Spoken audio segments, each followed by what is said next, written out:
You talked before this match or the other night about how professional you need to be. First of all, how is everyone looking? And second, how have you approached this match against Palestine? Yeah, hello. Yeah, like you said, it's just about being professional. The same approach has kind of gone into this game as any other, really. The big thing I think for us was that we got a charter flight over, and it helped with the recovery massively. I think we changed it, so we had an extra day recovery back in Australia, and I think the consensus from everyone in the team is that's helped massively for us. Training yesterday, I think the lads look really good, really fresh, and yeah, we're excited to train on the stadium today, and yeah, just can't wait to get going for tomorrow. Do you want to have a follow-up, Anna? Yeah, sure. Harry, I'm sure you've had a bit of a look at Palestine. What have you made of them? And I know that their striker, O'Day Debar, is a pretty handy player who plays in Belgium as well that you'll probably have to deal with. Do you know much about him, and what do you know about this Palestine team? Yeah, so we've kind of looked at clips as we always do every team. 2 days, and we'll have another couple of meetings today going into the game. Just about kind of their strikers, midfielders, and the positions and the players that we'll come up against. Obviously, we've seen a few clips from himself, and we know he's a handy customer. But again, there's no easy games in football, and there's always going to be good players that no matter what level you play at. So we know that we're going to have to be on the top of our game. But I think like every game for us, we do kind of, no matter who we play, we try and concentrate more on ourselves. Playing to our strengths and what we can do good as a team and individually. All right, we'll head over to Luke Doherty. Luke? Thanks, Appers. Hey, Harry, hope you're good, mates. Just wondered if you could just talk to us a bit about how you've seen your relationship with Cam develop over the last couple of matches. Obviously, you spent time with Kai a lot, and especially during the World Cup, and then just that change of partnership now heading into the Asia Cup. Yeah, they're both great players and both really good to play with. Obviously, I think my first game with Kai was the opening game of the World Cup, and apart from that game, I thought we played well alongside each other. He's kind of played a couple of games at left back recently. But I think the big thing, both of them are obviously left-footed, so they give the team great balance. They both bring something different in terms of their games. They're both great players. And yeah, obviously my relationship with Cam's kind of grown the last couple of games. He's probably similar to playing styles to myself. He's vocal, he's a leader. And although he's only played a couple games for the Socceroos, he's so experienced and kind of brings that experience as well alongside me. So they're both great players, and whoever plays at the end of the day in whatever game, we're there to do the job for the team. Do you have a follow-up, Luke?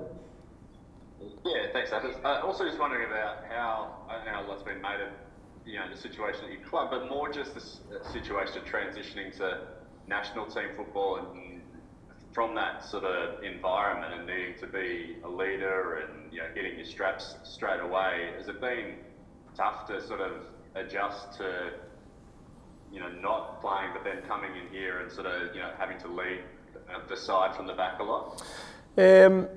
No, I think no matter where you are, I think you've just got to be yourself. I'd add a couple of things to that. I think obviously one being I've got to thank the boss for continuing to select me and play me, even though I've not been playing at club. But I think that his trust in me that I can go out there and perform is big. So for me to kind of go into every match with not just playing for your country and wanting to play well, but obviously trying to repay his faith in me, because obviously I know my match minutes haven't been great this season. And yeah, I'll go back to what I just said before about kind of just having to be yourself. I don't think you can pretend to be someone you're not.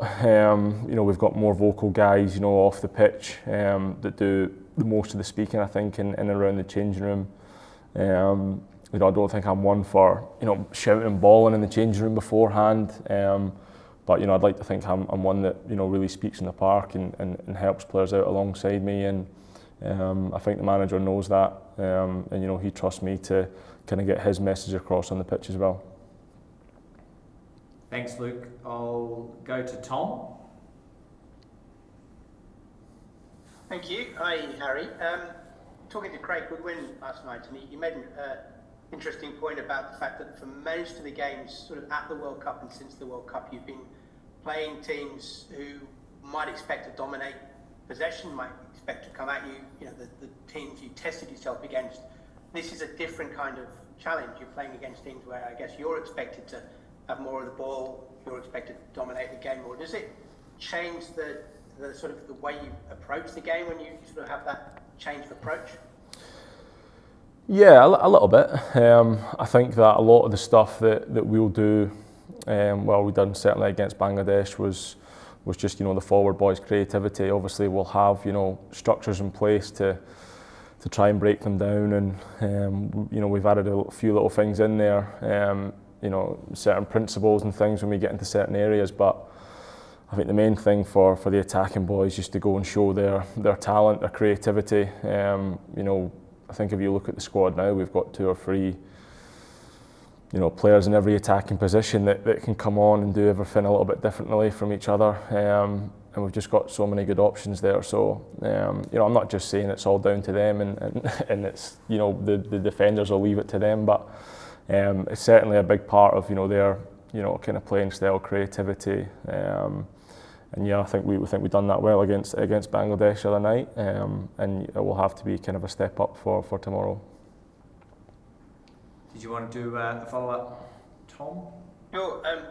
Harry, just to refer back to a couple of comments you made after the game. But you said it was technically one of the best headers you've made. I think it sounded like you felt like you weren't maybe getting enough credit. Do you think that sometimes people do go on about your height, that it obscures what you can actually do with the football? I mean, we talk about Craig Goodwin's goal against France, but it was preceded by a 50-metre pass to Matthew Leckie from the centre of the Australian defence. So do you think that sometimes people focus on your height and it obscures a little what you can do with your feet? Yeah, to a certain extent, I agree with you there. But I think that for me, people can say what they want.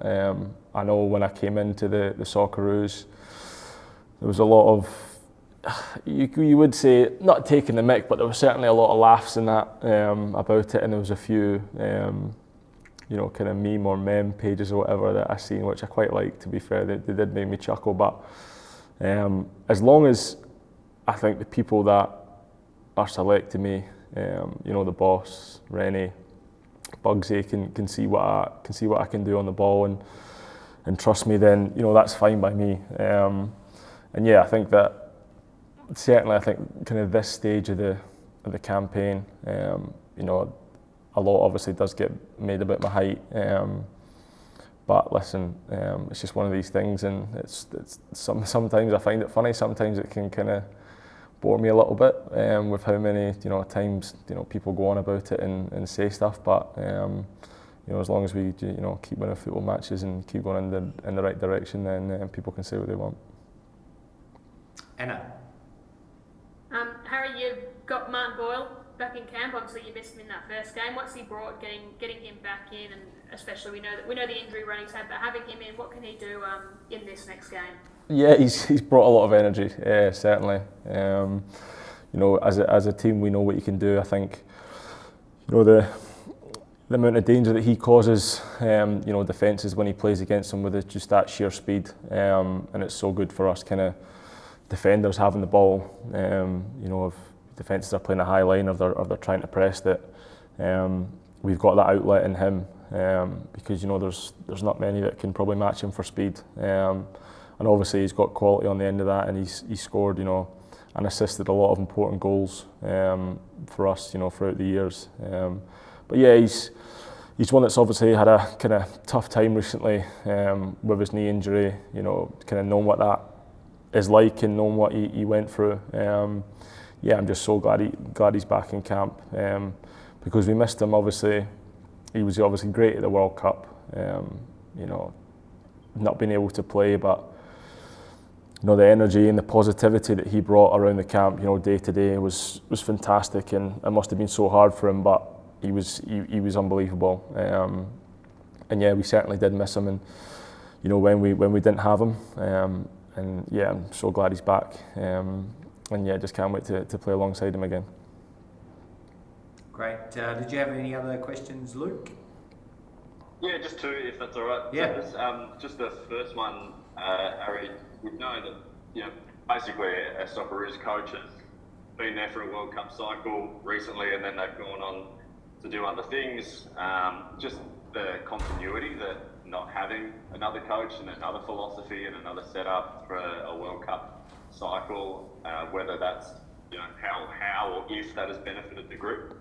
Yeah, obviously I can't speak from, you know, I can only speak from my experience. I've not kind of went through that transition, so I can only say positive things really. And everyone I think thought the same in terms of when we knew, you know, the boss was going to stay on.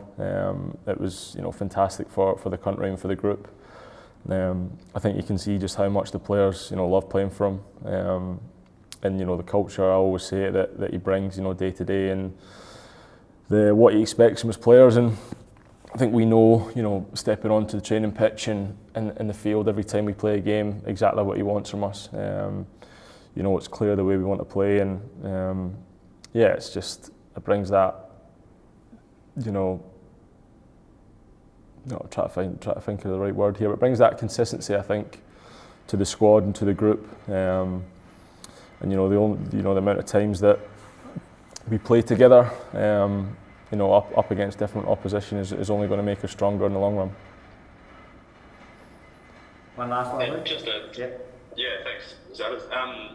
Just with the right back role, it's been one that Arnie's sort of struggled to find a regular participant in over the course of the sort of last 12 to 18 months. But Lewis Miller looked right at home the other night. Just what you made of him and what you think sort of the future holds for him, and whether he could be the sort of long-term answer there. Yeah, I mean, like all the other positions, I think we've got great, you know, strength and depth there. Obviously, we've got, you know, Lewis and Ryan Strain here, but you know, you've got kind of Milos, Nathaniel, Fran, you know, all that can play there, and you know, I've played alongside, you know, them all. And yeah, Lewis done really well the other night. He was allowed to get forward and get crosses into the box, and I think that's a real strength of his. So you know, I think obviously he'll be, you know, if he plays tomorrow night, hoping to do the same again. But you know, he's got great, you know, physicality, and yeah, he's a great player, and it's obviously one that kind of gives the boss a headache again for, you know, who to select. Thanks, Luke. Tom, did you have a last question? No, I'm all good, thank you. Anna? Yeah, just one last one. Harry, there was a lot of talk from Arnie about the forwards being more clinical. What's been the focus for this defence? I know you're coming off a clean sheet already, but is it more play from the back? Like, what does Arnie want to see from you guys in this game? I think first and foremost it would be a clean sheet, really. I think that against, you know, these teams, we know that we're going to have, you know, probably maybe more of the ball, and it's, you know, about our concentration levels, because you know, any given day, you never know what could happen. So we've got to be, you know, fully concentrated. You know, when we're attacking, you know, the centre halves and the full backs where we need to be in terms of where their strikers and wingers are. You know, if they leave one up, if they leave two up. So you know, first and foremost, I think it's going to be a clean sheet. And then on the ball, it's the way we want to play, and a lot of that's got to do with the midfielders as well, in terms of how we rotate out and, you know, push the wingers high or inside. But yeah, it's a bit of both really. But I'd always say as a defender, you know, going into a game, you know, you're looking at that clean sheet.